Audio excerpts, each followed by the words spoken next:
First they came for Alessandro Strumia, but I did not speak out, because I am not Alessandro Strumia.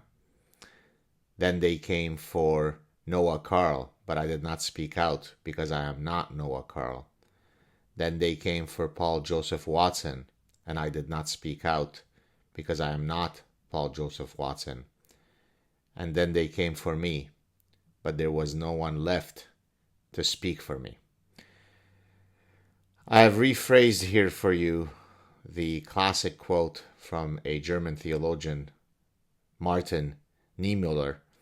This is the opening quote of chapter 8 of my forthcoming book. Let me read you the original quote. First they came for the communists, and I did not speak out, because I was not a communist.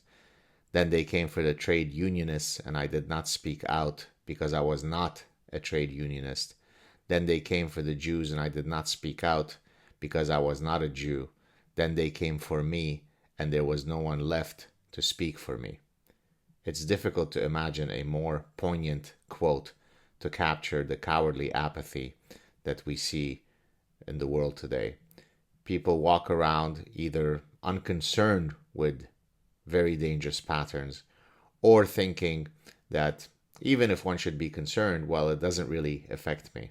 Well, it likely will affect you down the road, but that you should do something to protect against injustices should not be judged against whether it will personally affect you or not. If you see a woman being attacked in an alley, it doesn't affect you directly.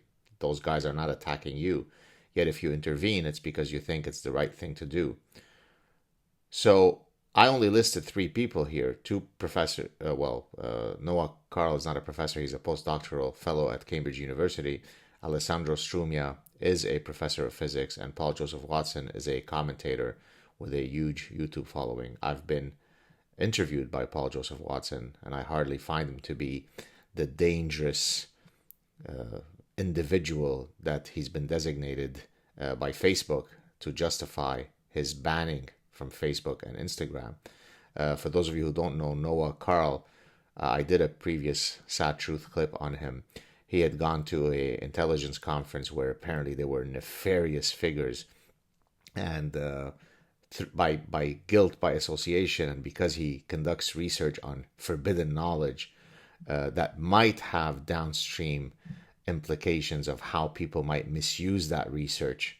Right, let's not do physics research because, atomic bomb, he's now been fired. These are only 3 examples of many, many more that are out there, and I discuss several of these in my forthcoming book. What amazes me is, number one, how many people will find endless ways to justify the behavior. But it's a private company. They could do whatever they want. It's not the government. It's difficult to imagine someone being this idiotic, having so little knowledge, yet feeling so smug about their little knowledge that they think that that's actually a valuable retort, as if we didn't know that, as if somehow those who are concerned by these patterns actually think, oh, gee, Facebook is not the government? I didn't know that. Thank you, Einstein.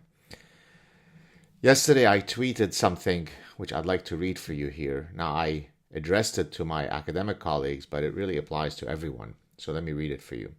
To my academic colleagues, I implore you to look beyond your myopic careerist pursuits and throw your hats into the greater battle for the soul of our culture, our freedoms, our edifices of reason. Your silence makes you complicit in the degradation of our individual liberties. Get engaged. Don't stand on the bench thinking that if you sit there quietly, the monster won't come for you. Do the right thing. Have a good weekend, everybody.